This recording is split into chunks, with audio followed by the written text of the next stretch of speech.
शूल पाणी हे नटराजन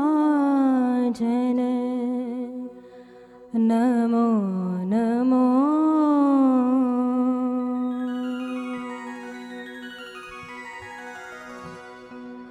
डमरू पाणी शूल पाणी हे नटराजन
हे माँ, जो भक्तों के अनुग्रह पर अति शीघ्र प्रसन्न हो जाती है, जो सदैव संपूर्ण जीवों को अपनी संतति मान उन्हें अपने अंक में सम्माहित करती है, ऐसी देवी के चरणों में कोटि कोटि नमन है, कोटि कोटि प्रणाम है, कोटि कोटि प्रणाम है।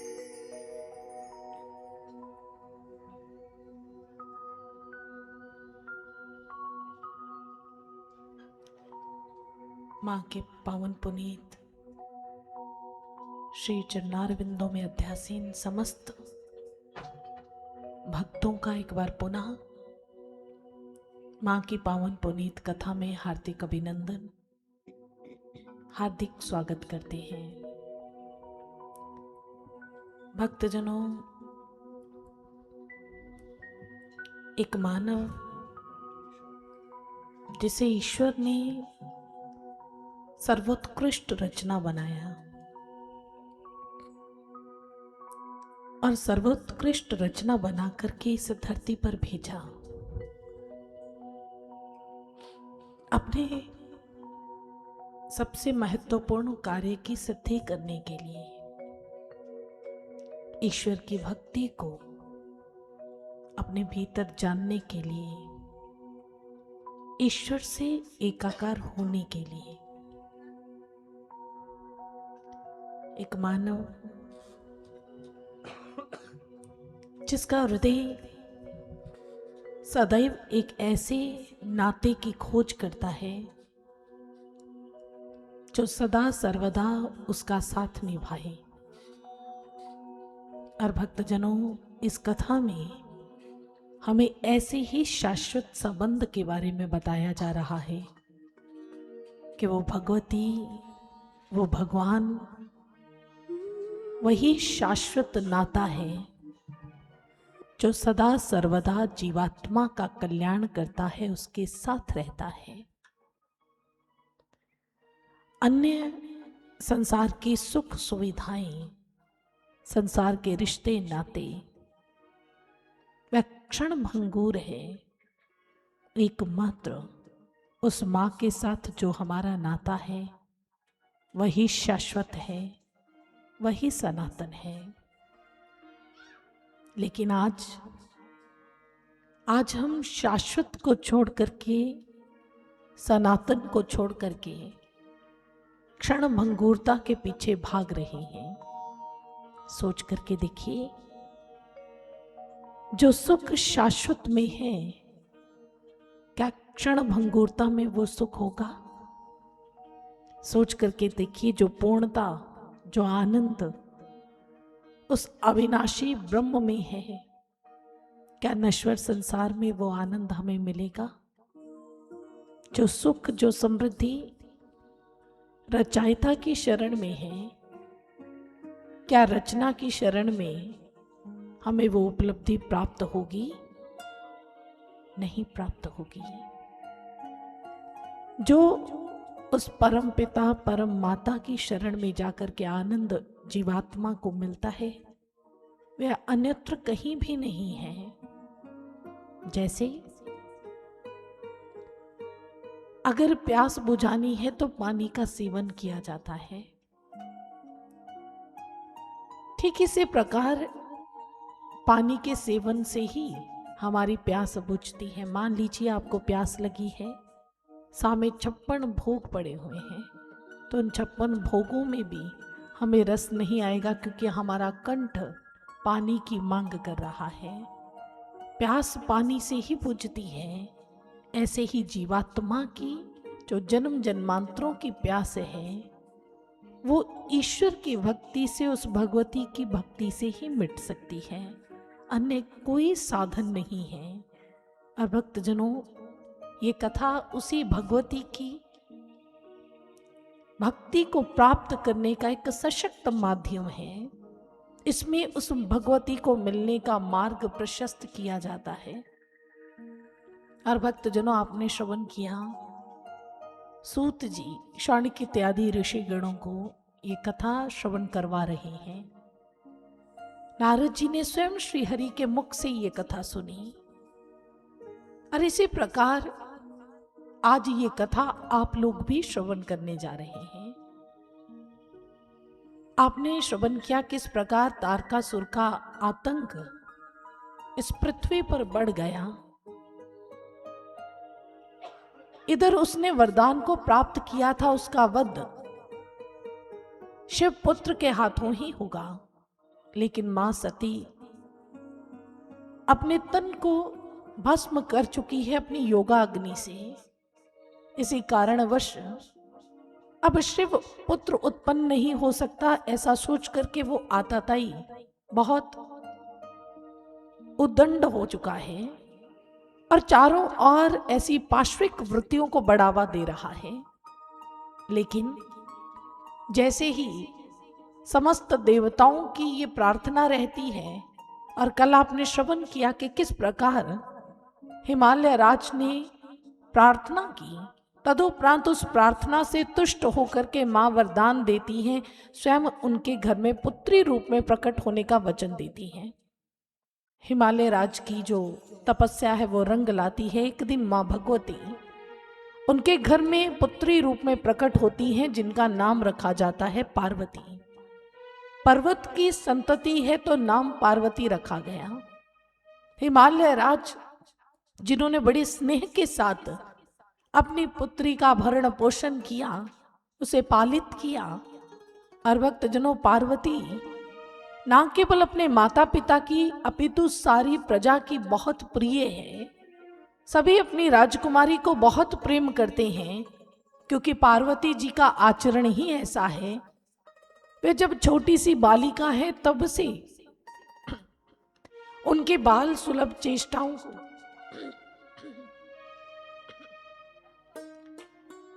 उनकी बाल सुलभ चेष्टाओं को देख करके उनके माता पिता आनंदित होते हैं और प्रजा भी बहुत आनंदित होती है, क्योंकि पार्वती जी बाल्यावस्था से ही बहुत मेधावी, बहुत सुंदर कन्या है। और भक्तजनों इस प्रकार अपनी बाल सुलभ चेष्टाओं से अपने माता पिता को आनंदित करती हुई पार्वती बड़ी होने लगती है।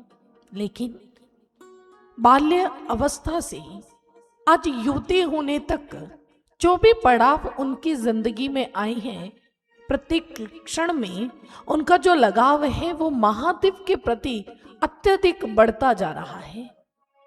और भक्तजनों एक दिन जब वे अपनी सखियों के बीच में बैठी हुई हैं, तो सभी सखियां जो उन्हीं की तरह उन्हीं की भांति युवती हैं, तो वो सभी युवतियां आपस में चर्चा करती हैं कि हमारा भावी जीवन कैसा होगा। कोई अपने श्रृंगार की चर्चा कर रही है कि जब मेरा विवाह होगा तो मैं ऐसा श्रृंगार करूंगी। कोई अपने वस्त्र आभूषणों की बात कर रही है, और इस प्रकार सभी सखियां आपस में बातें कर रही हैं। लेकिन पार्वती जी, जिनकी तनिक भी रुचि नहीं थी इन बातों में, वे एक और जाकर के शिव का आराधन करना शुरू कर देती हैं, सदैव शिव की भक्ति में लीन रहती हैं।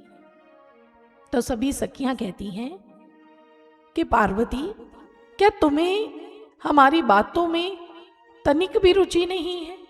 तुम्हें हमारी बातें रुचिकर नहीं लगती? तो उस समय पार्वती जी कहती, मुझे केवल एक ही विषय है जो रुचिकर लगता है, वह है भोलेनाथ की आराधना। ना जाने मेरा मन क्यों महादेव की ओर आकृष्ट रहता है। सदैव मेरे मन की जो वीणा है उसके ऊपर महादेव का नाम ही सजा रहता है। मेरे मन वीणा की तारें जब भी झिंकृत होती हैं तो वो केवल महादेव को पुकारती हैं। उनके अतिरिक्त मुझे कोई भी विषय, कोई भी वस्तु भाती नहीं है।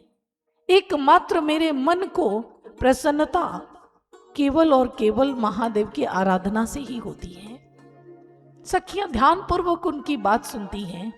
एक सखी ठिठोली करती हुई कहने लगी, अरे पार्वती, तू तो पक्की जोगन बन गई है। जोगन, लगता है कि तुझे केवल भगवान महादेव ही प्राप्त होंगे। तू तो केवल वर के रूप में उन्हें ही प्राप्त करेगी। तो मानो आज पार्वती जी मन ही मन उनकी बात को सहमति देती हैं।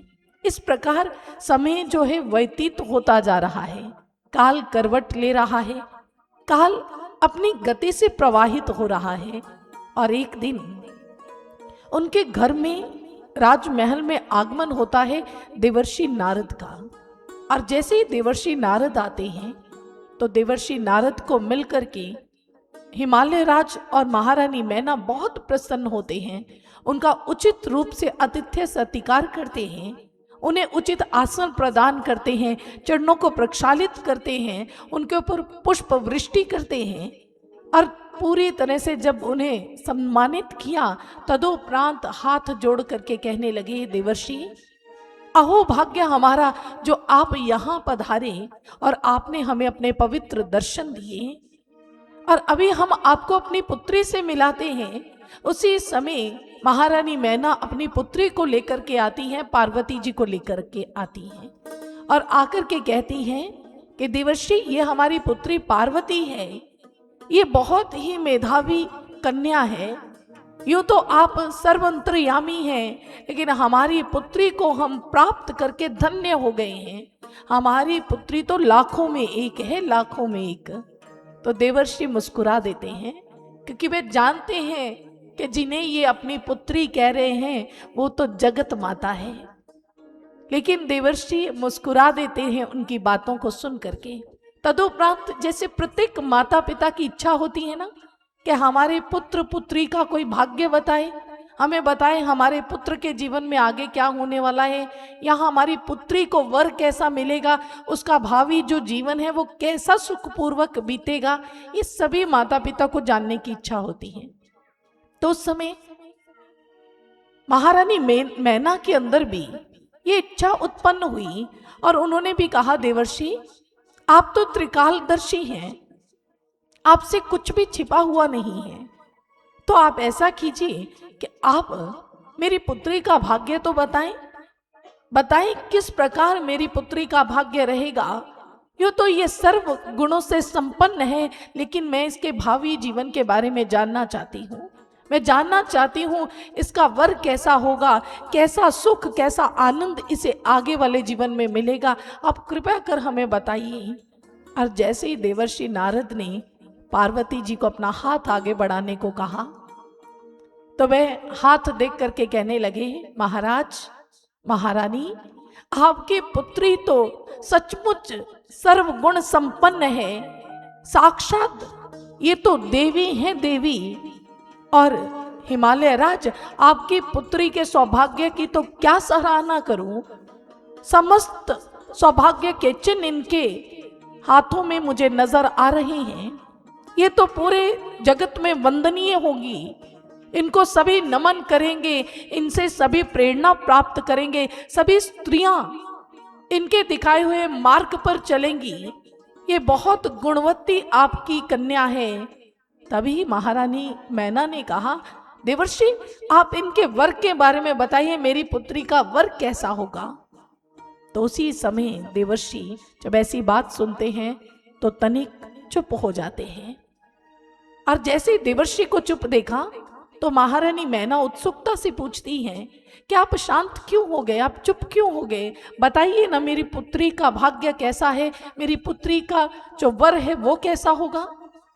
देवर्षि तनिक गंभीर वाणी में कहते हैं कि महारानी जहां अनेकानेक गुण आपकी पुत्री के अंदर है, वो सौभाग्य की स्वयं धारिका है, लेकिन वहीं पर एक ऐसा अवगुण भी है, एक ऐसा दोष भी है इनके भाग्य में कि इनको जो पति है वो बिना घर बार वाला मिलेगा। इनका जो पति होगा, इसका जो वर होगा वो अमंगल वेश धारण करने वाला होगा। और जैसे ऐसा सुना तो माता तो चिंतित होती है, उनके चेहरे पर चिंता की रेखाएं स्पष्ट उभर आती हैं। तो देवर्षि नारद ने उसी समय कहा, आपको चिंतित होने की आवश्यकता नहीं है, जो कुछ भी इनके भाग्य में बताया जा रहा है उसके अनुसार अगर ये आपकी पुत्री महादेव का आराधन करे तो जो इसके वर्ग के अंदर गुण होने चाहिए वो सारे के सारे महादेव के अंदर देखने को मिलते हैं, क्योंकि उनका भी कोई घर बार नहीं है और वो भी अमंगल वेश धारण करते हैं। इसलिए आप अपनी पुत्री को कहिए कि उन्हें वर के रूप में प्राप्त करने के लिए उनकी तपस्या करें, उन्हें प्रसन्न करें, उन्हें उनकी भक्ति करें। और महादेव तो देवों के देव हैं, अगर उनके साथ इनका भाग्य जुड़ता है, अगर महादेव इनके वर बनते हैं तो समस्त दोष गुणों में परिणत हो जाएंगे, गुणों में बदल जाएंगे। इसलिए आप अपनी पुत्री को उनका वरण करने के लिए कहिए और कहिए कि उनकी तपस्या करें। और उसी समय देवर्षि नारद स्वयं मां पार्वती को महादेव की भक्ति का ज्ञान देते हैं। और भक्तजनों, आज पार्वती जी मानो गुरु रूप में देवर्षि को अपने जीवन में धारण करती है और जैसे उन्होंने कहा वैसा ही करना आरंभ कर देती है। बाल्यकाल से महादेव के प्रति एक अलग ही खिंचाव है, एक अलग ही आकर्षण है। लेकिन जैसे देवर्षि नारद ने उन्हें कह दिया, उसके पश्चात तो मानो और भी प्रगाढ़ हो गया उनका प्रेम। बचपन से जिस प्रेम की चिंगारी उनके हृदय के अंदर जल रही थी, ऐसा लगता है देवर्षि के वचनों ने उन्हें हवा दे दी हो, उन्हें और धधकने पर विवश कर दिया। आज उनके भीतर मानो प्रेम पूरी तरह से प्रज्वलित हो उठा और जैसे पूर्ण रूप में उनके भीतर वो प्रेम पूर्ण रूप से प्रज्वलित हो उठता है। तो भक्तजनों, अब क्या हुआ? पार्वती जी की दिनचर्या पहले ही शिव को समर्पित थी, लेकिन अब देवर्षि नारद के कहने के पश्चात मानो और उनके लिए भक्ति के मार्ग खुल गए। उनके हृदय के अंदर पहले ही अपार स्नेह, अपार प्रेम था महादेव के प्रति, लेकिन अब तो मानो उनका एक एक क्षण महादेव की याद में व्यतीत होने लगा। जहां कुछ समय वे अपनी सखियों के साथ व्यतीत करती थी, कुछ समय वे महारानी के साथ व्यतीत करती थी, अपने माता पिता के साथ व्यतीत करती थी, लेकिन नारद जी के कहने के पश्चात एक क्षण भी वह महादेव की भक्ति से दूर नहीं होती। हर क्षण उनका महादेव की भक्ति में व्यतीत हो रहा है। ना तो उन्हें कुछ खाने की सुधि है, ना पीने की सुधि है। सदैव हर क्षण, हर घड़ी एकांत की खोज करती और एकांत में जाकर के महादेव के नाम का उच्चारण करती।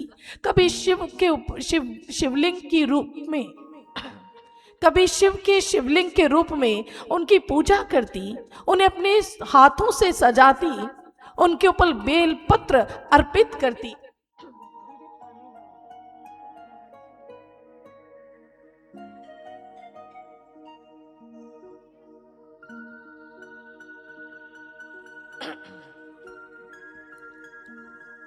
और भक्तजनों, मां पार्वती इस प्रकार क्षण प्रतिक्षण अपने जीवन के हर एक पलों को महादेव की आराधना में व्यतीत कर रही हैं। और भक्तजनों, एक जो भक्त का गुण होता है ना, वो यही होता है, जब उसे लगन लगती है भगवान के प्रति तो संसार का विस्मरण होता है।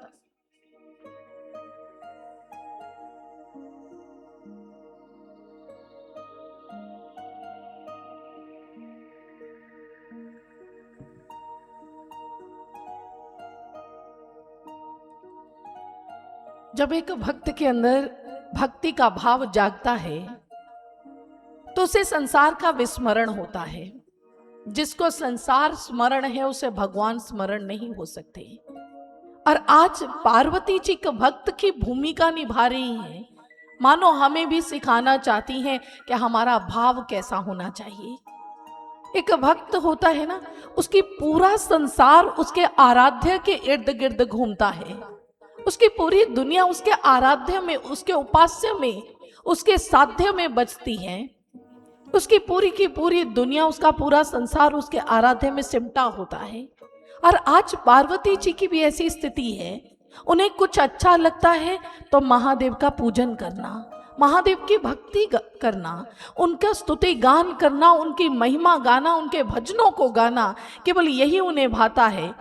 बोलती हैं तो महादेव की बात सुनाती हैं, अगर सुनती हैं तो महादेव की महिमा सुन रही हैं, अगर कोई कार्य करती हैं हाथों से तो महादेव की पूजा का, उनकी आराधना का करती हैं, अगर चलकर जाती हैं तो केवल महादेव की शरण में जाती हैं, मानो उनके शरीर का एक एक अंग केवल महादेव की भक्ति को ही समर्पित है।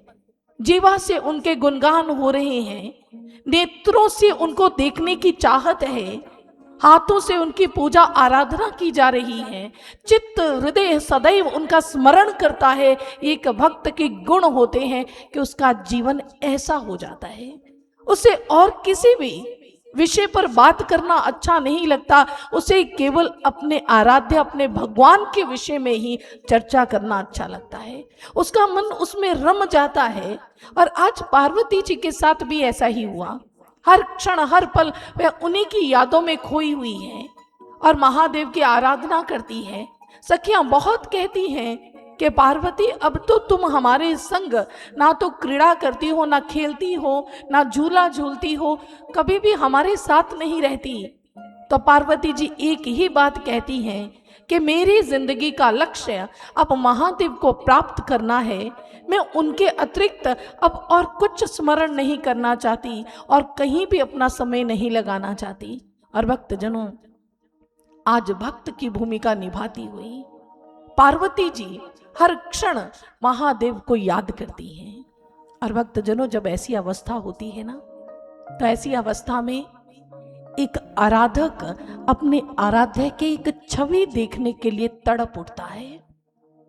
उसे हमेशा यही स्मरण रहता है कि प्रभु आप हमें दर्शन दीजिए, आप मुझे मिल जाइए।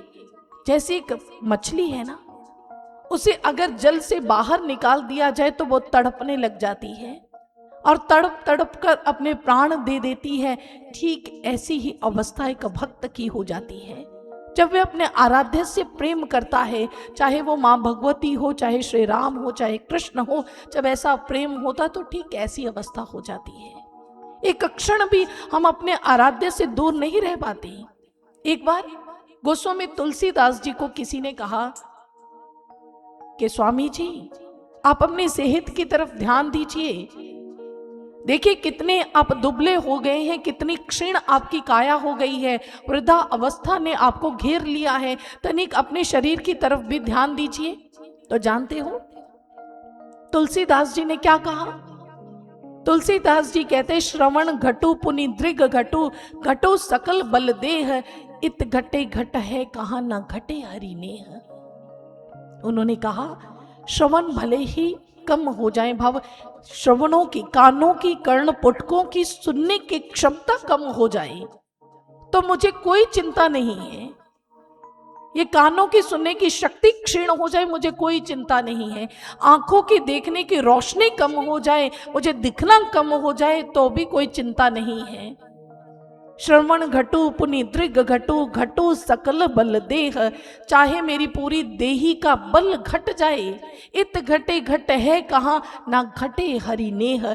इनके घाटे से कोई घाटा होने वाला नहीं है, ना घटे हरि नेह। बस मेरा हरि से नेह ना कम हो, मेरा हरि से प्रेम कम ना हो, मैं तो बस यही याचना करता हूँ। एक भक्त की ऐसी अवस्था होती है कि वह तड़पता है जब उसके भगवान के साथ उसका प्रेम कम होने लगता है। इसलिए आज पार्वती जी हर क्षण हर पल महादेव का ध्यान करती हुई महादेव को ही पुकारती हैं, बहुत घोर तपस्या में लीन हो जाती हैं। उन्हें वर के रूप में प्राप्त करने के लिए, उन्हें प्रसन्न करने के लिए, उन्हें उनकी समाधि से जगाने के लिए मानो आज पार्वती जी घोर तपस्या की ओर प्रस्थान करती हैं। और जैसे उस घोर तपस्या में लीन होती है तो तदुपरांत मन के अंदर एक ही उत्कंठा है कि महादेव आप मिल जाएं, मुझे केवल आप प्राप्त हो जाएं। और महादेव की यादों में खोई हुई वो निमग्न है और उनके हृदय की वेदना, उनके हृदय की जो पुकार है वो इस प्रकार झंकृत होती है, इस प्रकार व्यक्त हो रही है।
सिवा कोई याद न आता। एक शिव से जोड़ा नाता, एक शिव से जोड़ा नाता। शिव ही सबका भाग्य विधाता। शिव की यादों में मन रम जाता। शिव की यादों में मन रम जाता। शिव के सिवा कोई याद न आता। शिव के सिवा कोई याद न आता। ओम नमः शिवाय, ओम नमः शिवाय, ओम नमः शिवाय, ओम नमः शिवाय, ओम नमः शिवाय, ओम नमः शिवाय, ओम नमः शिवाय, ओम नमः शिवाय।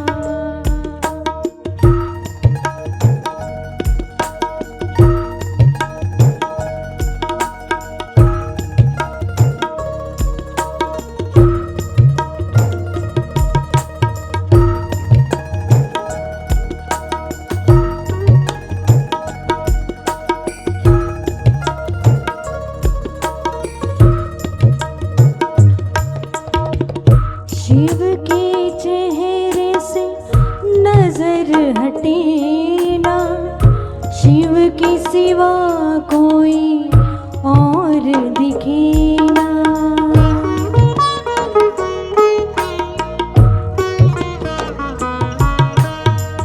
शिव के चेहरे से नजर हटे ना। शिव के सिवा कोई और दिखे ना।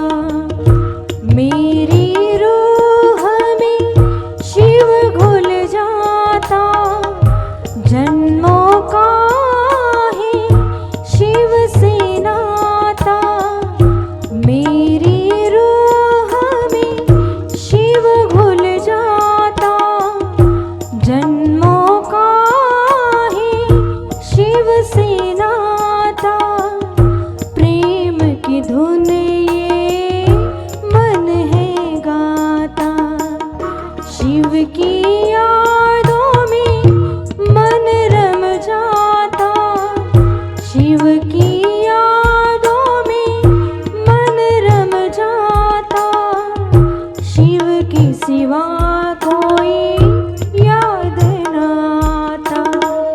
शिव के सिवा कोई याद न आता। ओम नमः शिवाय, ओम नमः शिवाय, ओम नमः शिवाय, ओम नमः शिवाय, ओम नमः शिवाय, ओम नमः शिवाय, ओम नमः शिवाय, ओम नमः शिवाय।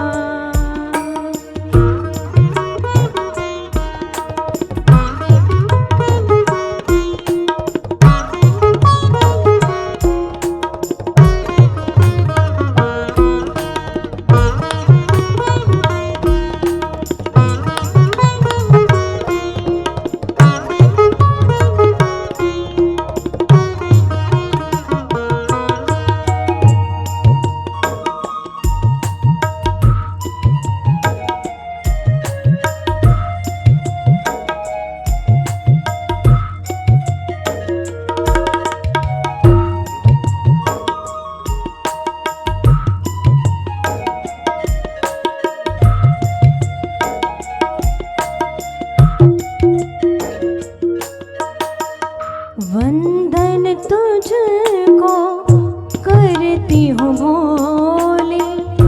तन मन अर्पित करती हूँ भोले।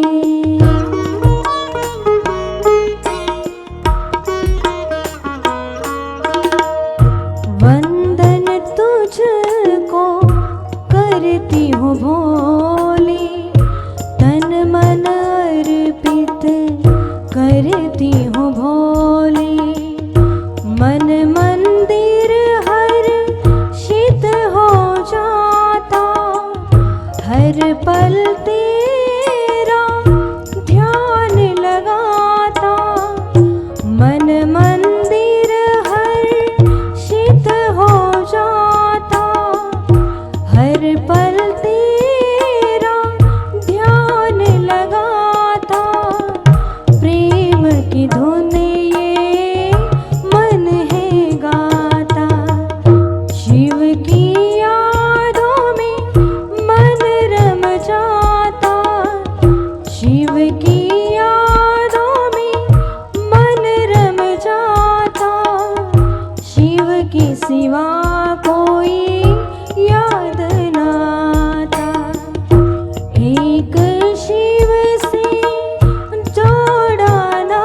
नमः शिवाय, ओम नमः शिवाय, ओम नमः शिवाय, ओम नमः शिवाय, ओम नमः शिवाय, ओम नमः शिवाय, ओम नमः शिवाय, ओम नमः शिवाय, ओम नमः शिवाय, ओम नमः शिवाय, ओम नमः शिवाय, ओम नमः शिवाय, ओम नमः शिवाय, ओम नमः शिवाय, ओम नमः शिवाय, ओम नमः शिवाय, ओम नमः शिवाय,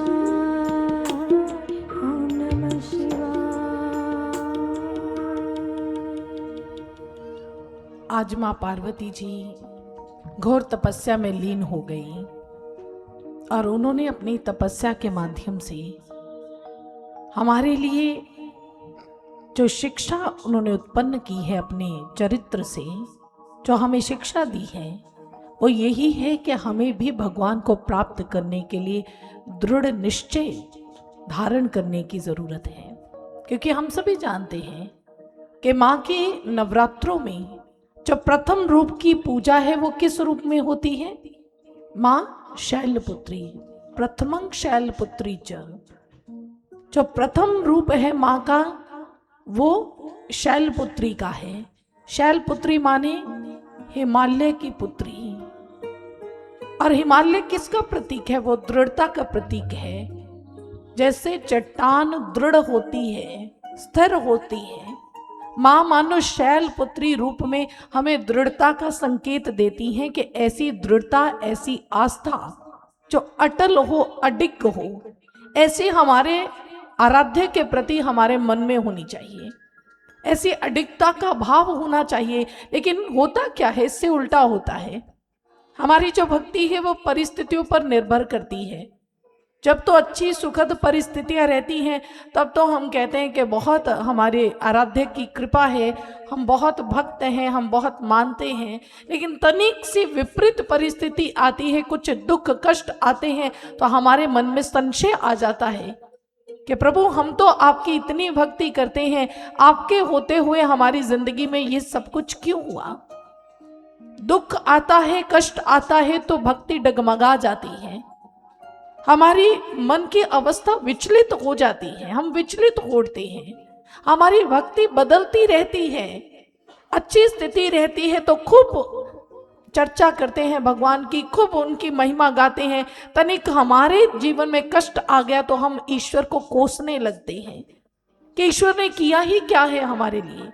होता है ना, अधिकतर कहते हमने, हमारे लिए ईश्वर ने किया ही क्या है। तो सबसे बड़ी जो भगवान की कृपा हम पर हुई है ना, वो ये है कि हमें मानव तन मिल गया है। अन्य जीवों के अंदर देखिए, वो खिलखिला के हंस भी नहीं सकते और मानव के पास सारे अधिकार है। हंसते हुए देखा कभी पशु पक्षियों को? एक केवल मानव ही है जो हंस सकता है, मुस्कुरा सकता है, जो अपना दुख किसी को बोल के बता सकता है। पशु पक्षी कितने भी कष्ट में हो, वो बोल के अपना दुख किसी को नहीं कह सकते। सबसे बड़ी उपलब्धि तो यही है ईश्वर की कि हमें ईश्वर ने ये नर्तन दे दिया, ये मानव तन हमें प्रदान कर दिया। और भक्तजनों, अगर हमारे अंदर ऐसी दृढ़ता नहीं आई ना, तो नवरात्रों में मां का पूजन करने का कोई भी लाभ नहीं है। अगर शैलपुत्री मां का से हमने प्रेरणा नहीं ली, उनका जो चरित्र है वो हमने अपने चरित्र के अंदर धारण नहीं किया, तो हम किस बात के माता के भक्त हैं? कहने को माता के भक्त नहीं बनना, जो मां हमें भक्ति का मार्ग दिखाती है उस पर चलना है। हमारे अंदर भी वो दृढ़ता होनी चाहिए, वो विश्वास होना चाहिए, वो अडिगता होनी चाहिए, वो धैर्य होना चाहिए जो मां शैलपुत्री के रूप में हमें सिखाती है। और भक्तजनों, तदुपरांत हम देखें, मां ने ऐसी कठोर तपस्या की, उन्होंने अन्न जल का भी त्याग कर दिया, घोर तपस्या में लीन है कि महादेव को प्रसन्न करना है। और ऐसी कठोर तपस्या में वो लीन हुई कि दशों दिशाएं मानो कंपायमान होने लगी। इतनी घोर तपस्या मां पार्वती कर रही हैं और भक्तजनों ऐसी तपस्या करती हुई उनके हृदय के अंदर एक ही चाहत है कि महादेव प्रसन्न हो जाएं। इधर श्री हरि महादेव के पास जाते हैं और उन्हें जाकर के विवाह करने के लिए कहते हैं कि महादेव, अब तो आद्य शक्ति मां भगवती ने अवतार धारण कर लिया है, वे हिमालय राज की पुत्री के रूप में अवतरित हो चुकी हैं और अब तो वे तपस्या भी कर रही हैं आपको प्राप्त करने के लिए, तो अब आप उनसे विवाह कर लीजिए। तो महादेव श्री हरि की बात सुन करके कहने लगे कि श्री हरि, यूं तो हम अब दोबारा विवाह नहीं करना चाहते, लेकिन अगर आप आज्ञा कर रहे हैं तो आपकी आज्ञा को हम शिरोधार्य कर लेंगे।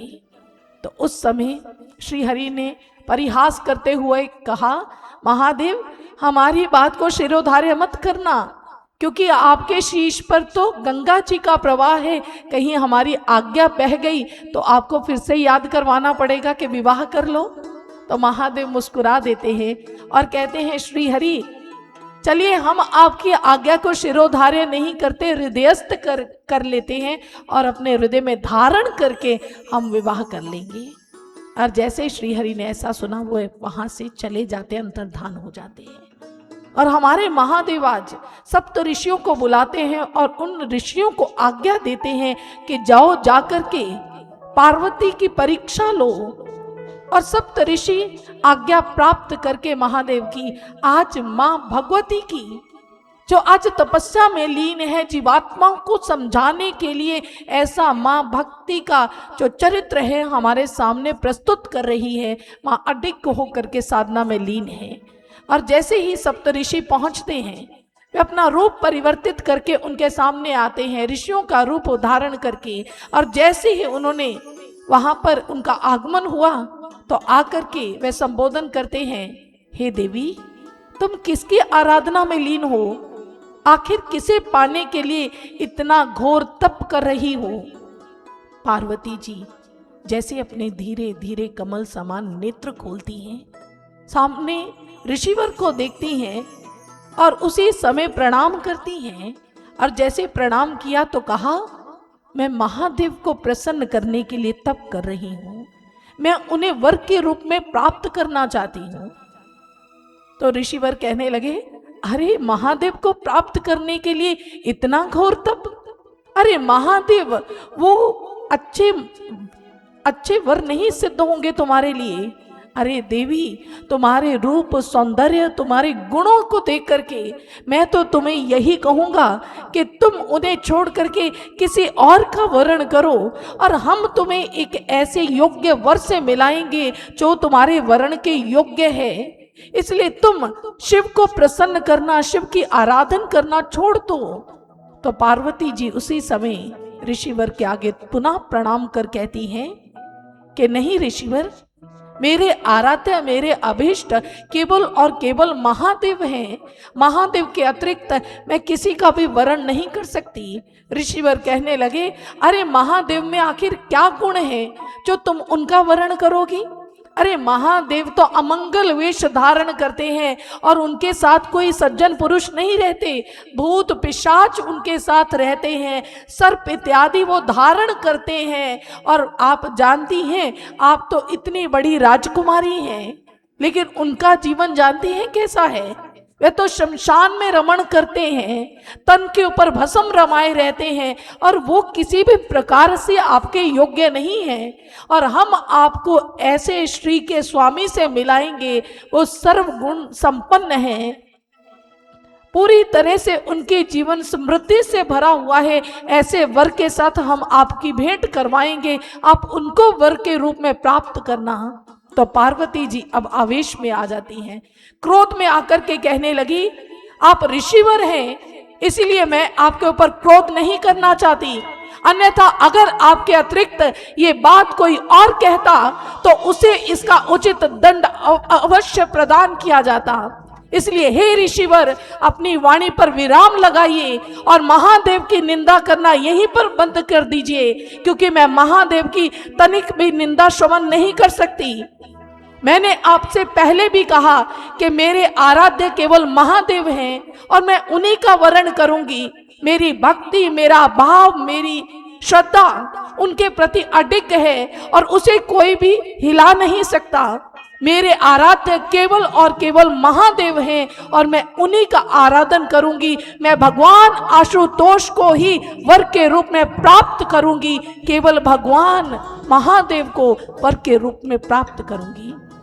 और जैसे ही आज पार्वती जी ने ऐसा कहा तो ऋषिवर उन्हें नमन करते हैं, उनकी श्रद्धा को, उनकी भक्ति को नमन करते हैं और चल पड़ते हैं कैलाश की ओर। और जैसे ही कैलाश में पहुंचते हैं, वहां पहुंच करके महादेव को प्रसन्नता से सूचित करते हैं कि महादेव, पार्वती जी आपकी भक्ति में अडिग हैं, उनकी भावना अडिग है, उनकी भक्ति, उनका भाव, उनकी श्रद्धा अडिग है, उसे कोई भी डिगा नहीं सकता। इसलिए वह आपको प्राप्त किए बिना मानेगी नहीं। वह घोर तपस्या कर रही है केवल आपको प्राप्त करने के लिए। तो जैसे ही महादेव सुनते हैं कि पार्वती जी उनकी ली हुई परीक्षा में पास हो गई, वे उसमें पूरी तरह से सफल होती हैं, तो महादेव बहुत प्रसन्न हो जाते हैं। आज महादेव के मन के अंदर भी अति प्रसन्नता होती है और उसी समय वे सप्त ऋषियों को कहते हैं कि अब विवाह की तैयारी की जाए। आप कुमकुम पत्रिका लेकर के हिमालय की ओर प्रस्थान कीजिए। और जैसे ही सप्त ऋषि कुमकुम पत्रिका लेकर के हिमालय में पहुंचते हैं, महाराज हिमवान के घर पहुंचते हैं, उनके राज महल में पहुंचते हैं, कुमकुम पत्रिका उन्हें प्रदान की जाती है और वहां पर विवाह निश्चित हो जाता है। और जैसे विवाह निश्चित होता है, हिमालय राज महाराज हिमवान बहुत प्रसन्न है। उनके महल में तैयारियां आरंभ हो जाती हैं, पूरे महल को सजाना आरंभ हो जाता है, नगर वासियों को सूचित कर दिया जाता है, सारे नगर के अंदर डोंडी पिटवा दी जाती है कि पार्वती जी का विवाह होने वाला है, वो निश्चित हो चुका है। और सारी ही प्रजा विवाह की तैयारियों में जुट जाती है। और इधर कैलाश पर भी भाई दूल्हे राजा हैं, तो उनकी तैयारियां भी आरंभ हो जाती हैं। लेकिन कैसे तैयारियां हो रही हैं? हमारे महादेव तनिक विचित्र हैं, तनिक अलग हैं, जो साधारण मानस की समझ में आने से परे हैं। क्योंकि महादेव का चरित्र दिव्य, अति दिव्य है। साधारण बुद्धि धारण करने वाले हम जीव उन्हें सहजता से समझ नहीं सकते। और महादेव के उस कैलाश पर भी तैयारियां आरंभ हो गई। और कैसी तैयारियां आरंभ हो गई? भाई जितने भी देवी देवता थे, जब उनको सूचना मिली कि महादेव का विवाह होने वाला है, तो वह भी तैयारियों में लग गए। इधर महल के अंदर तैयारियां चल रही हैं, तो उधर कैलाश पर तैयारियां चल रही हैं। लेकिन अंतर है, कैलाश पर कैसी तैयारियां चल रही हैं? कैलाश पर बाराती अपने आप को सजाने में लगे हुए हैं, दूल्हे राजा की और किसी का ध्यान नहीं। सभी अपने आप को संवार रहे हैं, कोई अपने वाहनों को तैयार कर रहा है, कोई अपने आभूषण धारण कर रहा है, कोई अपने वस्त्रों की ओर ध्यान दे रहा है, लेकिन महादेव की ओर किसी का भी ध्यान नहीं जाता। लेकिन जैसे ही उनके गण देखते हैं कि विवाह तो महादेव का है और साजो श्रृंगार सारे देवतागण कर रहे हैं, तो उन्हें बड़ा आश्चर्य होता है। वे आपस में वार्ता करते हैं कि विवाह हमारे महादेव का है और तैयार ये सब हो रहे हैं। तो जाकर के महादेव से कहते, महादेव दूल्हे राजा आप हैं, आप तैयार नहीं हो रहे, तो देखिए देवतागण तो पूरी तरह से तैयार हो रहे हैं। वे तो आभूषण धारण कर रहे, वस्त्र धारण कर रहे, वाहनों को सजा रहे हैं, तो आपका श्रृंगार कोई नहीं कर रहा। तो महादेव जो प्रत्येक जीव को एक समान दृष्टि से देखते हैं, उनके लिए ना कोई बड़ा है ना छोटा है, वे सभी को प्रेम करते हैं। तो महादेव आज प्रसन्न होकर के कहते हैं कि कोई बात नहीं, अगर देवता गण हमारा श्रृंगार नहीं कर रहे तो आप हमारा श्रृंगार कर दीजिए। तो सभी गण भी खुश हो जाते हैं और कहते अवश्य महादेव अवश्य। उसी समय महादेव का श्रृंगार करना आरंभ कर देते हैं। सबसे पहले तो उनकी बिखरी हुई जटाओं को उठा करके उनके शीश पर मुकुट के रूप में, जूड़े के रूप में स्थापित कर देते हैं। और जैसे उनके जटाओं को सर पर बांध दिया, उसमें अर्धचंद्र सुशोभित है। तदुपरांत उनकी भाल पर त्रिपुंड सुसज्जित करते हैं। उसके पश्चात जितनी भी शमशान भूमि की राख थी वो भस्म उनके तन पर रमा देते हैं। और जैसे ही महादेव के तन पर भस्म लगी, महादेव आनंदित हो गए। तदुपरांत रुद्राक्ष की मालाएं उनके गले में धारण करवाई गई। और न केवल रुद्राक्ष की अपितु सर्प की माला भी महादेव धारण करते हैं। हाथ में वे त्रिशूल धारण करते हैं।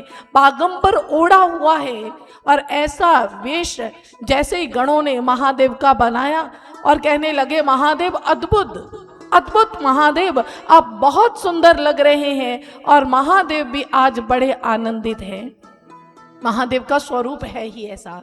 जटाओं में है जिसके जल प्रवाह माते गंग का, गले में जिसके सज रहा है हार विश्व भुजंग का। डमट डमट डमट डमरू कह रहा शिवा शिवम, तरल अनल गगन पवन धरा धरा शिवा शिवम।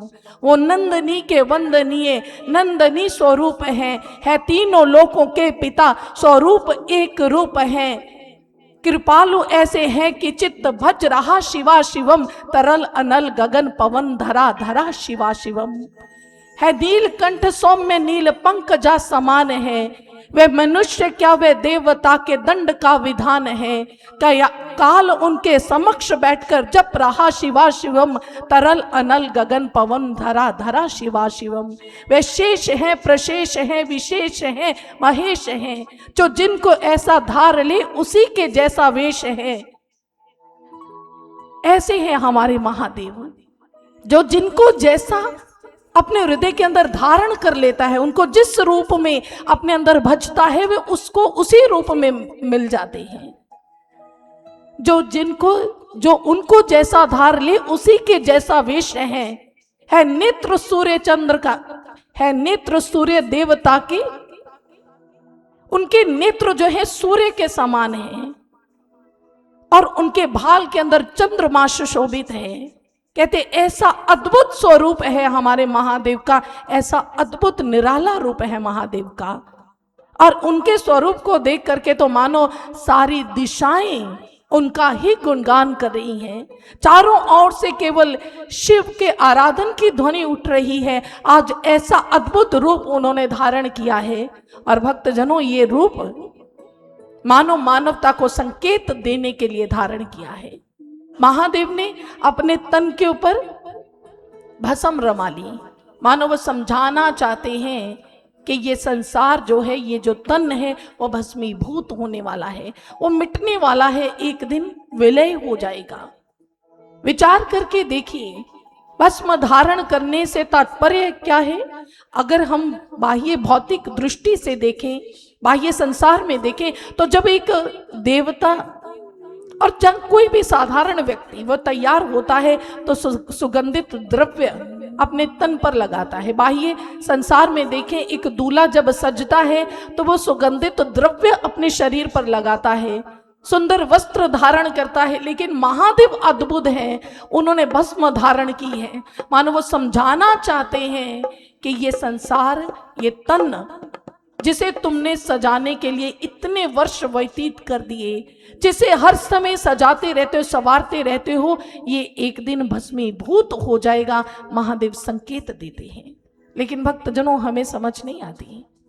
जो नश्वर है हम उसी के पीछे पागल हैं, सुंदरता के पीछे पागल हैं, वस्त्र आभूषणों के पीछे पागल हैं। हम ये नहीं कहते कि ये सब छोड़ दीजिए, लेकिन ये सब कुछ धारण करते हुए अपने महादेव को, अपने आराध्य को, अपनी भगवती को, अपनी माँ को अवश्य याद रखें, उनकी भक्ति अवश्य कीजिए। लेकिन हम नश्वरता में इतने खो जाते हैं कि हम पूरी तरह से उस भगवान को भूल ही जाते हैं, उनकी भक्ति को भूल जाते हैं। भक्तजनों, ये हमें बहुमूल्य हीरा मिला है मानव तन, लेकिन हम इसे कौड़ियों के भाव व्यतीत कर रहे हैं। हमें बहुमूल्य हीरा मिला है, लेकिन कौड़ियों के मूल्य में इसे व्यतीत करते जा रहे हैं। सोच करके देखिए कितनी गहरी बात है। मुझे याद आ रहे हैं एक दृष्टांत, जिसके अंतर्गत बताया गया है कि एक व्यक्ति ऐसे ही कहीं से जा रहा था, तो उसे एक बड़ा सुंदर पत्थर मिलता है। देखने में बड़ा सुंदर था, तो उसे लगा कि ये बहुत सुंदर पत्थर है, तो इसे क्यों ना मैं उठा लूं। उसने उठा लिया। उठा करके उसने अपने जो उसके साथ गदा था उसके गले में डाल दिया। अब जैसे उसके गले में डाला तो बाजार से निकल रहा है। किसी जौहरी की नजर पड़ी तो उसने कहा कि ये जो तुमने अपने गधे के गले में डाला है, क्या इसे बेचोगे, मुझे दोगे? तो वो व्यक्ति कहता है कि हाँ, दे तो दूंगा, लेकिन कीमत लगेगी। तो वो व्यक्ति पूछता है, बताओ कितनी कीमत चाहिए? वह कहने लगा कि मुझे 5,000 तो चाहिए। अब जैसे ही ऐसा बोला तो उस व्यक्ति को, उस जौहरी को पता चल गया कि इसे असली कीमत नहीं पता। वह कहने लगे, अरे 5,000 तो बहुत अधिक है, तुम 2,000 ले लो। कहने लगे, नहीं, 2,000 नहीं लूंगा, 5,000 चाहिए। बहस होती है, बहुत मोल भाव होता है, लेकिन वो व्यक्ति नहीं मानता। जौहरी भी नहीं माना, वो आगे बढ़ गया। अब जैसे ही आगे बढ़ा, एक दूसरा जौहरी मिलता है, और जैसे दूसरा जौहरी मिला, उसने देखा तो उसने भी यही बात कही कि ये मुझे दे दो। तो वो कहने लगा, इसकी कीमत है। उसने पूछा, क्या कीमत है? उसने कहा, पूरे 5,000। कहने लगे, बस इतनी कीमत? आप मुझसे 10,000 ले लो, लेकिन मुझे ये पत्थर चाहिए। अब जैसे ही उसने 10,000 दिए, उस व्यक्ति ने सहर्ष उसे वो पत्थर दे दिया। अब जैसे ही वो पत्थर दे करके खुशी खुशी 10,000 लेकर के वापस लौट रहा है, मन के अंदर बड़ी खुशी है कि 5,000 मांगे थे, 10,000 मिल गए, मैं तो बहुत प्रॉफिट में रहा, बड़े लाभ हुआ मुझे। बड़ी खुशी से वापस लौट रहा है, लेकिन पहला जौहरी अभी मार्ग में मिलता है, और जैसे पहला जौहरी मिलता है तो वो पूछता है, अरे तुम्हारे गधे के गले में जो वो पत्थर था वो कहाँ गया? कहने लगे, वो तो मैंने बेच दिया। कहने लगे, कितने में बेचा? कहने लगे, मैंने तो 5 ही मांगे थे, उसने 10 दे दिए तो दे दिया। तो पहला जौहरी कहता, अरे तुम तो मूर्ख हो, वो हीरा था और उसकी कीमत हजारों में नहीं, लाखों करोड़ों में थी, और तुमने तो इतने सस्ते में वो दे दिया। कहने लगे, मैं मूर्ख हूं तो आप महामूर्ख हैं। मैं तो साधारण व्यक्ति हूं, मुझे तो उसकी परख नहीं थी, मुझे तो पता नहीं था कि वह हीरा है। आप तो जौहरी हैं, आपको तो पता था वो कितना कीमती है, आपने अपने हाथों से क्यों जाने दिया उसे? सेम यही स्थिति हम सभी की भी है। हमें भी पता है ये तन कीमती है, लेकिन क्षण क्षण हम इसे व्यतीत करते जा रहे हैं, इसे गवाते जा रहे हैं। हम हर पल हर क्षण इस तन को खो रहे हैं। आप सोच रहे होंगे कैसे खो रहे हैं? साइंस के आधार पर भी कहते हैं प्रतिक्षण हमारा शरीर बदल रहा है, हर क्षण बदल रहा है। और अगर हम आध्यात्मिक दृष्टि से देखें तो तब भी हमारा एक एक पल कम हो रहा है, एक एक श्वास हमारी जा रही है, लेकिन हमें इस बात का बोध नहीं होता। बहुत बड़े दार्शनिक हुए हैं, वे कहते हैं हमारा जीवन कैसे है, वो नदी के प्रवाह की तरह है। उन्होंने कहा जैसे नदी के जल में आप एक बार कदम रख दो तो दूसरी बार आप कदम नहीं रख सकते। कहने का भाव, बड़ी गूढ़ बात उन्होंने कही। अगर आप नदी में एक पांव रखते हो तो दूसरा पांव रखते रखते वो जलधाराएं आगे बह चुकी होंगी। जो जलधाराएं आपके पहले पांव को मिली हैं वो दूसरे को नहीं मिलेंगी। जितनी बार आप नदी में उतरोगे उतनी बार वो जलधाराएं और होंगी। ठीक इसी प्रकार एक एक क्षण हमारी जिंदगी व्यतीत होती जा रही है, एक एक पल बीतता जा रहा है जो दोबारा नहीं मिलेगा, बारंबार मिलने वाला नहीं है। इसलिए भक्तजनों, इस जीवन के मूल्य को पहचानना है, इसमें ईश्वर की आराधना, ईश्वर की भक्ति करनी है। जो अविनाशी तत्व हमारे भीतर विद्यमान है, इस नश्वर देव में जो अविनाशी है वो है भगवान भगवती।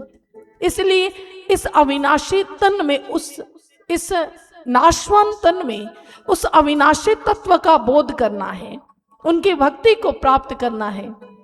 लेकिन पहले भी आपको कहा था कि सब कुछ करने के लिए हम समय निकाल लेते हैं, रिश्तेदारियां नाते निभाने के लिए समय मिल जाता है, भ्रमण करने के लिए समय मिल जाता है, फोन पर घंटों व्यतीत करने के लिए समय मिल जाता है, कहीं घूमने फिरने के लिए समय मिल जाता है, मौज मस्ती करने के लिए समय मिल जाता है, लेकिन भक्ति के लिए समय नहीं मिलता।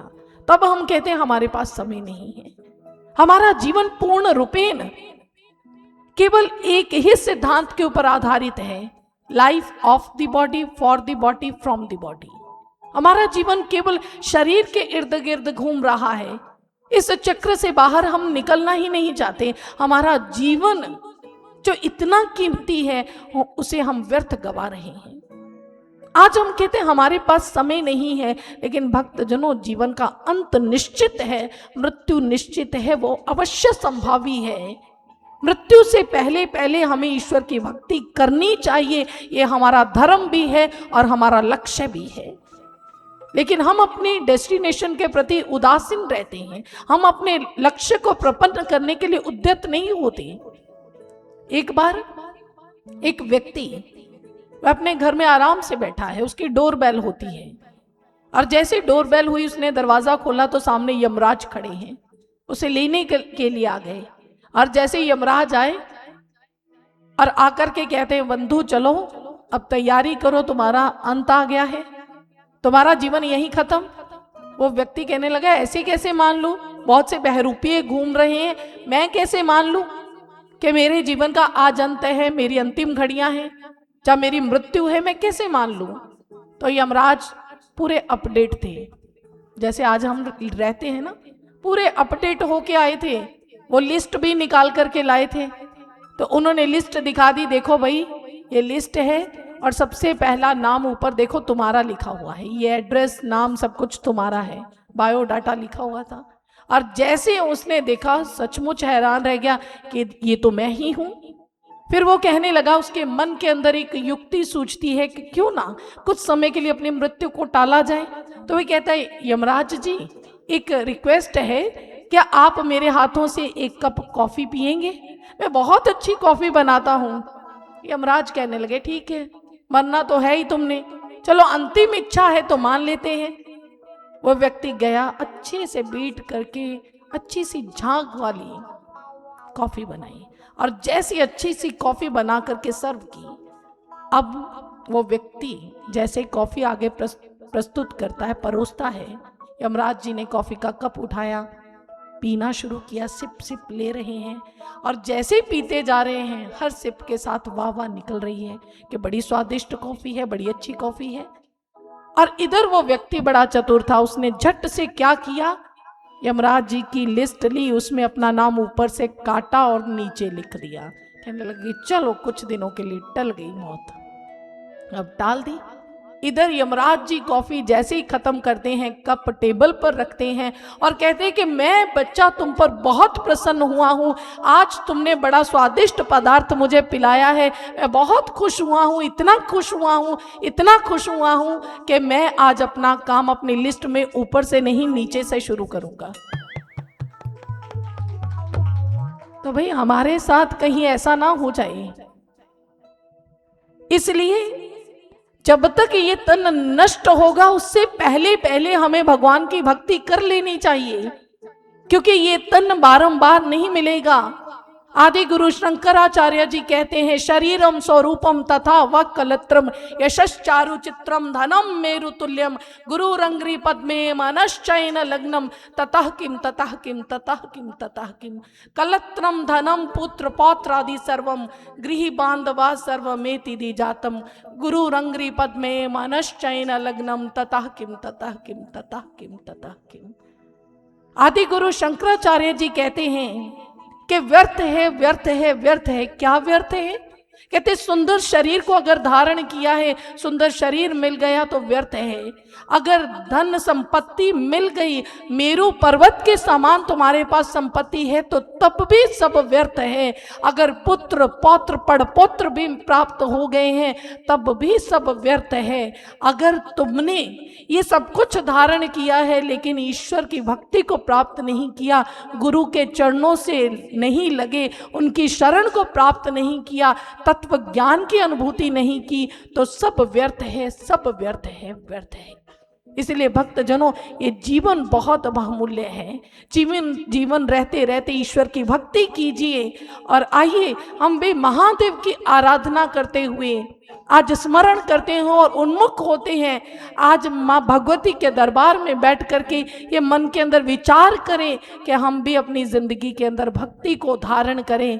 तो चलिए, आज महादेव का बड़ा अद्भुत श्रृंगार हुआ है, जिन्हें देख करके भक्त उनकी महिमा गा रहे हैं। आइए श्रवण करते हैं।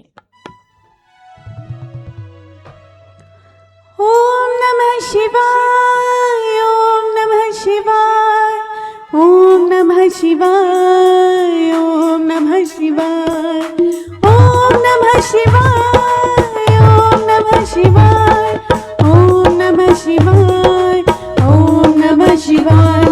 वो देवों का देव है मुझको जिसकी मिली है छाया, वो देवों का देव है मुझको जिसकी मिली है छाया।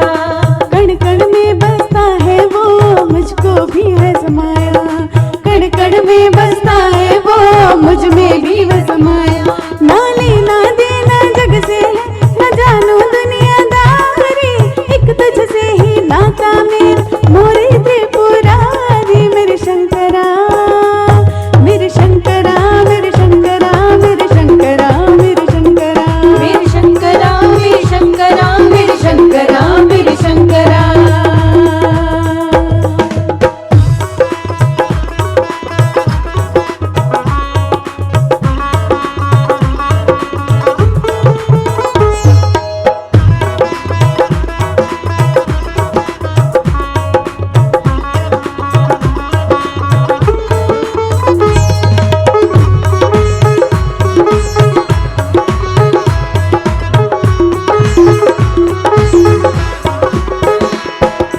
सारी दुनिया छोड़ के तुझको भाया है कैलाश, भूतों को भी तूने दिया है अपनी शरण में वास।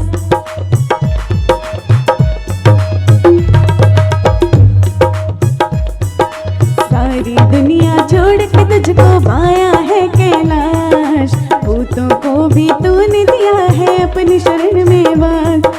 पार्वती जी संग विराजे नंदी के सवारी, धर्म कमंडल त्रिशूल साजे मोरे त्रिपुरारी। मोरे शंकरा, मेरे शंकरा, मेरे शंकरा, मेरे शंकरा, मेरे शंकरा, मेरे शंकरा, मेरे शंकरा, मेरे शंकरा, मेरे शंकरा।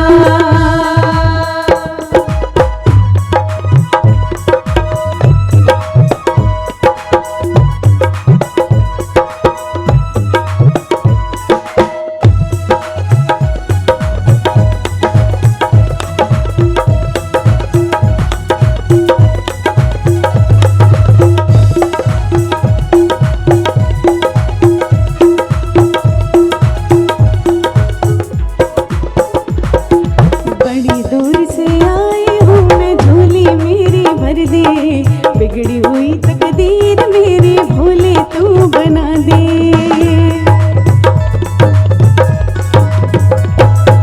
बड़ी दूर से आई हूँ मैं, झोली मेरी भर दे, बिगड़ी हुई तकदीर मेरी भोले तू बना दे।